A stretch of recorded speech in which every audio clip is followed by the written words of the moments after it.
मानव नस्ल को निरंतर या कंटिन्यूटी बनाए रखने की जिम्मेदारी दी है, क्या वो अपने स्वास्थ्य के प्रति सजग और जागरूक है? क्या हमारा समाज उसके स्वास्थ्य के प्रति सजग और जागरूक है, जो कि बेहद ही महत्वपूर्ण बात है। क्या हमारा महिलाओं में होने वाली बीमारियां आखिर क्या क्या हैं? आमतौर पर जो बीमारियां होती हैं और जिसकी वो पहचान तक नहीं कर पाती हैं।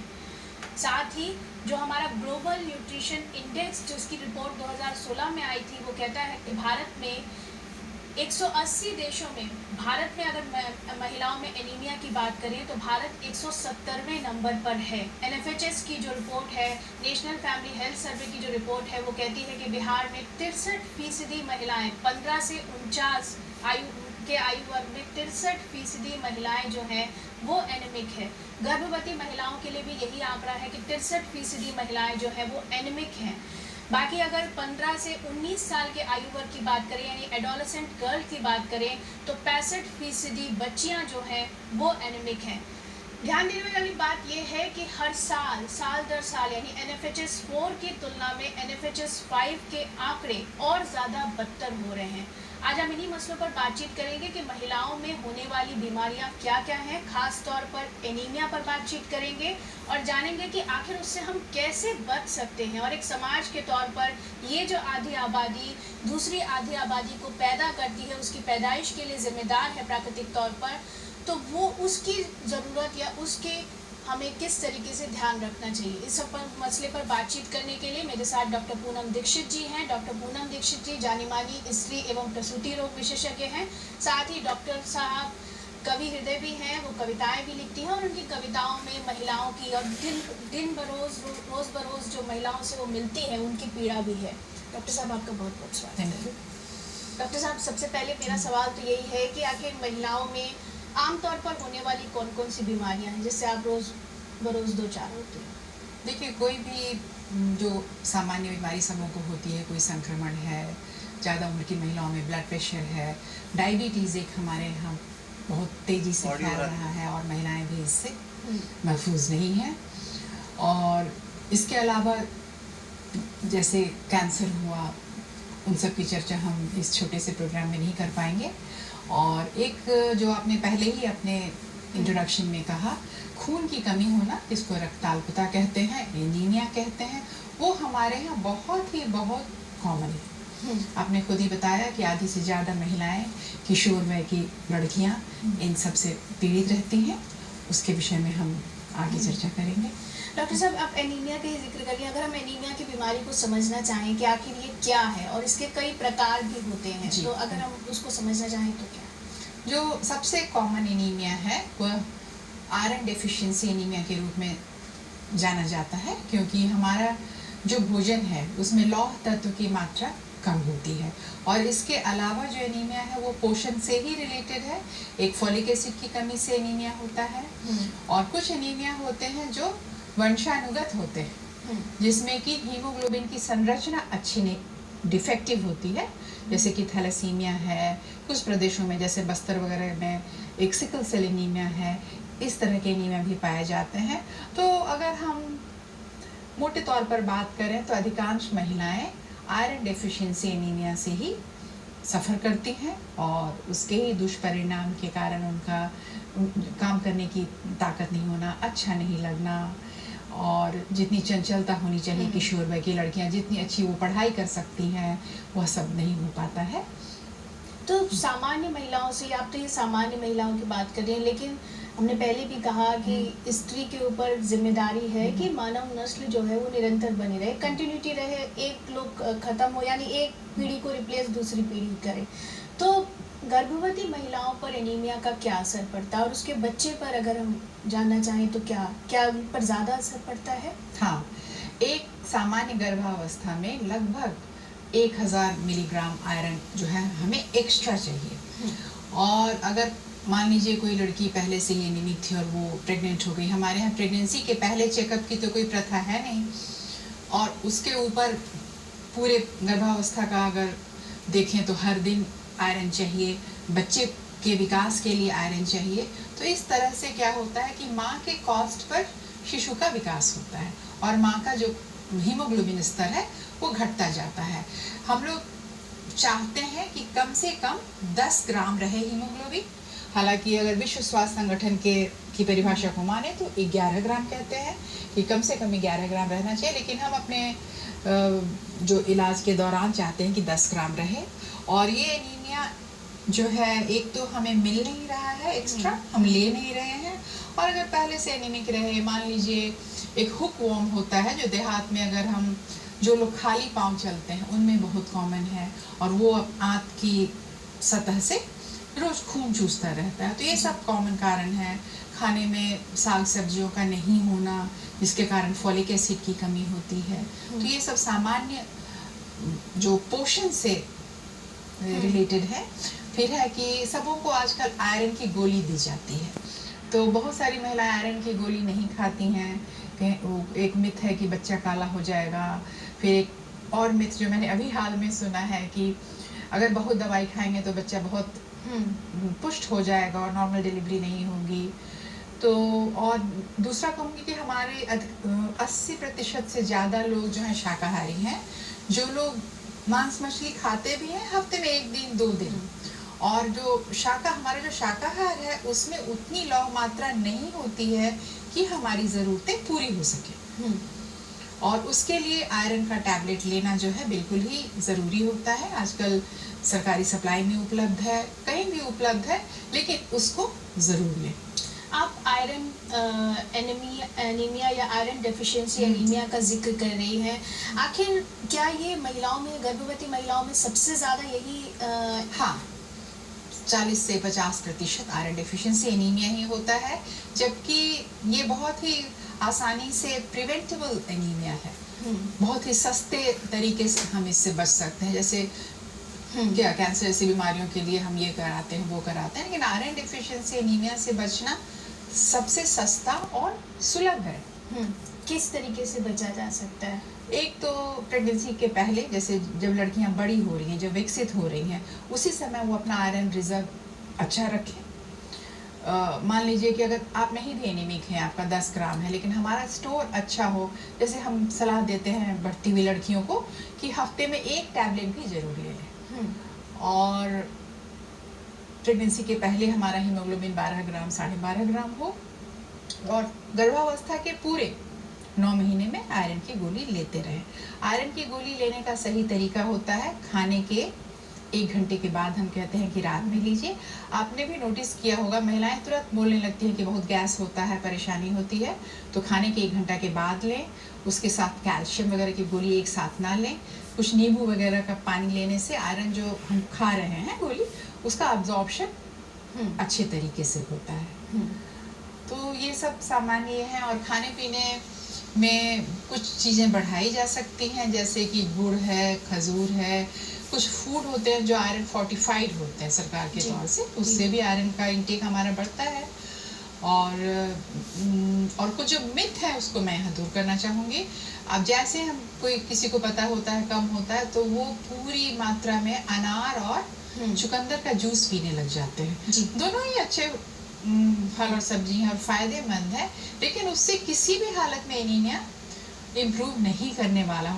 एक धारणा है कि लाल है तो उससे खून जल्दी बनेगा, तो उस मिथ के चलते भी काफ़ी समय लोग अपना बर्बाद करते हैं। और तीसरी एक महत्वपूर्ण बात कहूँगी, हमारी अधिकांश महिलाएं ये एसिडिटी कम करने वाली दवाइयाँ लेती हैं जी, तो उससे भी हमारा जो आयरन खा रहे हैं, खाना भी ज़रूरी है, उसका अब्जॉर्प्शन भी ज़रूरी है, और जहाँ देह में खून बनता है, हमारी मज्जाओं में खून का सिंथेसिस होता है, वो भी हमारा अच्छी तरीके से हो। तो आयरन के साथ साथ पर्याप्त मात्रा में खाने में प्रोटीन हो, तभी हमारा हीमोग्लोबिन बढ़ेगा। और हरी साग सब्जी भी खाएं। और कई बार हमारे बड़े बूढ़े भी कहते हैं, और पहले हमारे घरों में ये परंपरा ही थी कि लोहे की कढ़ाई में खाना। जी हाँ, उससे भी खाने का लौह तत्व तो थोड़ा सा तो जरूर बढ़ता है। उससे भी खाने का लौह तत्व बढ़ता है। साथ ही एनीमिया के क्या क्या लक्षण है? मान लीजिए कि मैं अगर एनीमिक हूँ, तो मैं कैसे इस बात की पहचान करूँ कि मेरे अंदर एनीमिया के लक्षण आ रहे हैं? कैसे मैं पहचान? देखिए, एनीमिया को हम ये अपनी चिकित्सीय भाषा में उसको माइल्ड, मॉडरेट और सीवियर में रखते हैं। तो सीवियर एनीमिया तो देख करके ही आप पहचान जाएंगे। वो लड़की देखने में बिल्कुल पीली मतलब व्हाइट इसके आंखों के नीचे देखना, होठ, ये सब बिल्कुल उजला दिखता है, चलने में कमजोरी होना, नाखून भी शायद पीले हो जाते हैं। सांस वाइट, वाइट हाँ, जो बहुत सीवियर है। 5 ग्राम से नीचे जब हीमोग्लोबिन होता है उसको हम सीवियर कहते हैं। और उसके चलने में हाफना, थोड़ी देर भी चलने पे नहीं काम करना। और सबसे जो कॉमन है कि 7, 8, 9 रहेगा, महिलाएं कहेंगी कि कमजोरी लगती है। तो इस तरह का ये जो ग्रुप है ना, उसको जो लोग जस्ट इग्नोर कर देते हैं कि अच्छा कोई बात नहीं है, तो इस सिम्टम के प्रति भी हमें जागरूक रहना चाहिए। अलर्टनेस की कमी होना, क्या किसी तरह का अवसाद या डिप्रेशन, जो कि 63% आबादी इस तरीके के एनीमिया से ग्रसित है, वो माइल्ड भी हो सकता है, सीवियर भी हो सकता है, किसी तरह का अवसाद भी, क्योंकि कई बार हम देखते हैं कि बीमारियों से अवसाद भी आता है।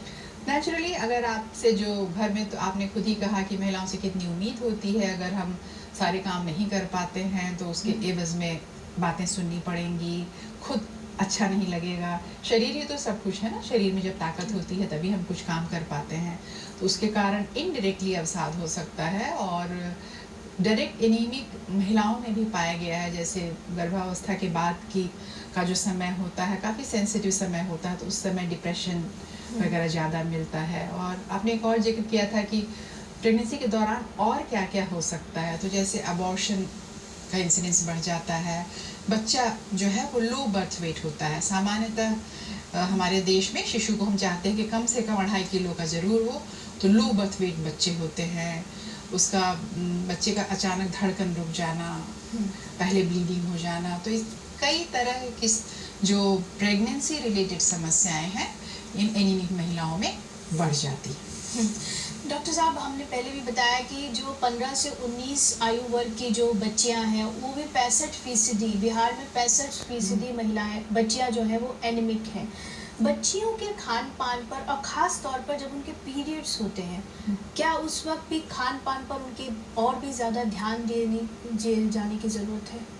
हाँ, शिशु अवस्था के बाद किशोरावस्था जो है, जिसमें कि पोषण सबसे ज़रूरी है, उसी समय हड्डियां मजबूत होती हैं।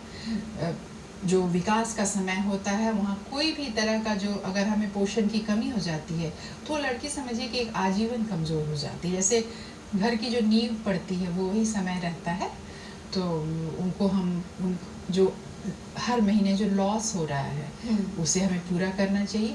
अगर रोज़ वो नहीं भी खाती हैं तो या तो महीने के 7 दिन खाएं या हफ्ते में 1 दिन खाएं, तो हम उसे पूरा करें। इस तरह के कई प्रोग्राम हैं, जैसे हमारे जो फॉक्सी ऑर्गेनाइजेशन है उसके तरफ से है, एनजीओ की तरफ से है, सरकार की तरफ से है कि स्कूलों में भी आयरन की गोली जो है वितरित की जाए। तो अगर दूसरे एनीमिया की बात करें, जो गर्भवती महिलाओं में बहुत ज़्यादा प्रचलित है और जो बहुत ही खतरनाक भी है, थैलेसीमिया, जो आपने कहा भी, उसके बारे में, क्योंकि थैलेसीमिया अब एक हम लोग बहुत इसके बारे में सुन रहे हैं, जरा से उस बीमारी के बारे में हमारे दर्शकों को ज़रूर बताएं कि आखिर ये बीमारी क्या है, और गर्भवती महिलाओं में अगर ये हो तो फिर क्या हो? थैलेसीमिया जो है वो एक जीनेटिक बीमारी है। ऐसा हुआ कि जहाँ जिन प्रदेशों में मलेरिया बहुत कॉमन था, तो मलेरिया से बचने के लिए हीमोग्लोबिन की संरचना जो बदली, और वो एक डिफेक्टिव हीमोग्लोबिन हो जाता है, जिसके कारण शरीर में खून की कमी होती है। थैलेसीमिया के कई प्रकार होते हैं, एक माइनर और एक मेजर। तो जैसा नाम से ही है कि एक थोड़ा कम सीवियर है और एक ज़्यादा सीवियर है। जो सीवियर थैलेसीमिया है, बीटा थैलेसीमिया जिसको कहते हैं, उसमें हीमोग्लोबिन कम हो जाता है, शरीर में आयरन का स्टोर बढ़ते जाता है, और ऐसे बच्चे, उनका विकास नहीं होता है, हड्डियां टूटती हैं। और अगर उसका एक ही ट्रीटमेंट है कि छोटे बच्चों का ही बोन मैरो ट्रांसप्लांट किया जाए। वैसा नहीं करने पर फिर वो आजीवन उनको हमेशा ब्लड ट्रांसफ्यूजन लेना पड़ता है। तो एक तरह से वो बहुत बड़ा बर्डन हो जाता है चिकित्सा क्षेत्र के ऊपर, और घर के लोगों के लिए तो परेशानी है ही है। लेकिन अच्छी बात ये है कि इस एनीमिया के लिए हम स्क्रीन कर सकते हैं लोगों को, और स्क्रीनिंग के कई उपाय हैं। जैसे एक तो प्रेगनेंसी के पहले अगर हमें पता चल जाए, बहुत सिंपल चीज़ है जिसको कंप्लीट ब्लड काउंट कहते हैं। तो अगर थैलेसीमिया माइनर है किसी लड़की को, तो वो ऐसे लड़के से ना शादी करे जिसको भी माइनर हो, क्योंकि ये 2 छुपा हुआ जीन जब मिल जाता है तो फिर उसमें लगभग 25% चांस रहता है कि बच्चे को थैलेसीमिया रहेगा। ऐसा नहीं है कि इनके सारे बच्चों को थैलेसीमिया रहेगा।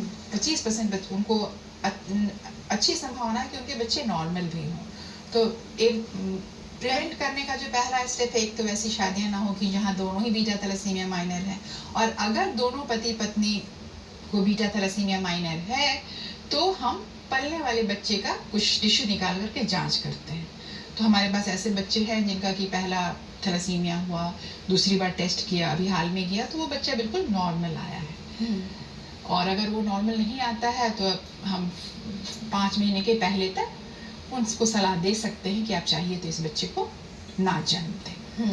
तो थैलेसीमिया बहुत हद तक प्रिवेंटेबल है, और इसके प्रिवेंशन के लिए हमें मतलब सबसे ज़्यादा है कि हमें खुद जागरूक होना हो। जैसे कोई लड़की जो ग्रोइंग लड़की है, अगर हमेशा उसको 8-9 ग्राम आता है तो उसी समय हम एक सिंपल जांच से, इसका करीब 500 खर्च आता है, हीमोग्लोबिन का इलेक्ट्रोफोरेसिस होता है, उससे पता कर सकते हैं कि थैलेसीमिया है, और अगर है तो उसका प्रकार क्या है। तो डॉक्टर साहब, जब कोई गर्भवती स्त्री है, मान लीजिए हमारे यहाँ तो इंस्टीट्यूशनल डिलीवरीज भी कम है, हालांकि उसकी संख्या में इजाफा हुआ है, लेकिन अगर इस तरीके से, क्योंकि आप इंस्टीट्यूशनल डिलीवरी के जाएंगे तभी आपको थैलेसीमिया के बारे में, या आप में या गर्भवती महिला में किसी भी प्रकार की डिफिशियंसी है उसके बारे में पता चलेगा, तो ये कितना बड़ा फिर चैलेंज बन जाता है अगर आप डॉक्टर के पास नहीं जाते हैं, अगर आप ठीक से इलाज नहीं कराते हैं किसी गर्भवती स्त्री का, जा कर के परामर्श नहीं लेते हैं। ये तो बहुत बड़ा चैलेंज है, क्योंकि प्रसव के जितने भी खतरे हैं, जैसे कि क्या है, अगर आपके बैंक में अच्छा बैलेंस है तो आपको आर्थिक तंगी आने की संभावना बहुत कम है। उसी तरह से अगर आपका हीमोग्लोबिन अच्छा है तो थोड़ी ब्लीडिंग हो भी गई तो शरीर बर्दाश्त कर लेगा। तो जितने भी प्रसव के खतरे हैं वो एनीमिक महिलाओं में बहुत ज़्यादा बढ़ जाते हैं, और बिल्कुल अगर देखा जाए तो जो हमारे यहाँ मातृ मृत्यु दर है उसमें एनीमिया सबसे ऊपर आता है। इसलिए एनीमिया मुक्त भारत जो हमारा एक प्रोजेक्ट है, उससे कार्यान्वित करके हम बहुत कुछ महिलाओं के स्वास्थ्य के क्षेत्र में हासिल कर पाएंगे, जिससे कि वो एक बेहतर जीवन जी पाएंगी, अपने बच्चों की अच्छी परवरिश कर पाएंगी।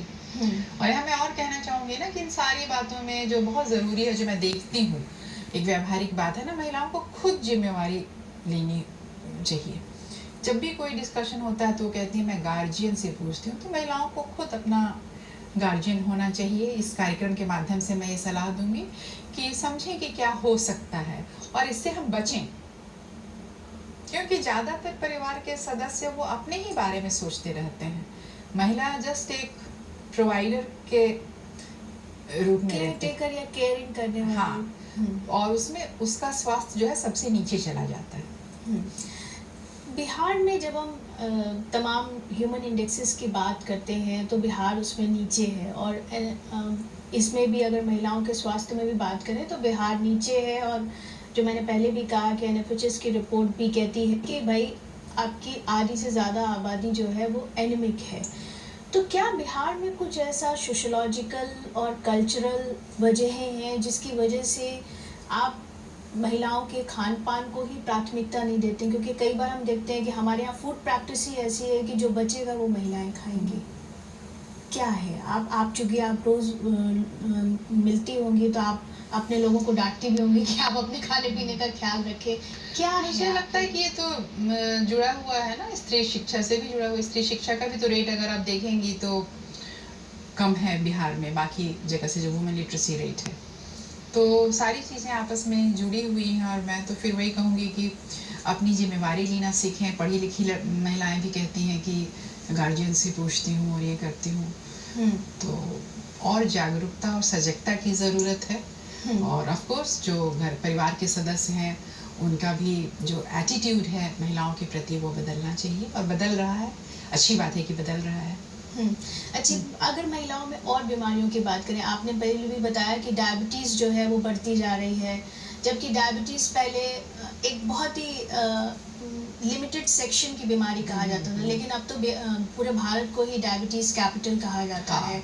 तो ये जो बीमारियां हैं इनसे भी महिलाएं कैसे बचें और क्या वो अपनी जीवन शैली में परिवर्तन करें ताकि वो इससे बच जाएं, क्योंकि महिलाओं के लिए एक्सरसाइज भी कोई प्राथमिकता नहीं है। पुरुष घर के एक्सरसाइज करेंगे लेकिन महिलाओं को कहा जाएगा कि पोछा लगा के और सिलबट्टा रगड़ कर ही आप अपनी एक्सरसाइज करिए। हाँ। देखिए, डायबिटीज भी उससे भी बहुत हद तक बचा जा सकता है। एक तो है वजन का नियंत्रण।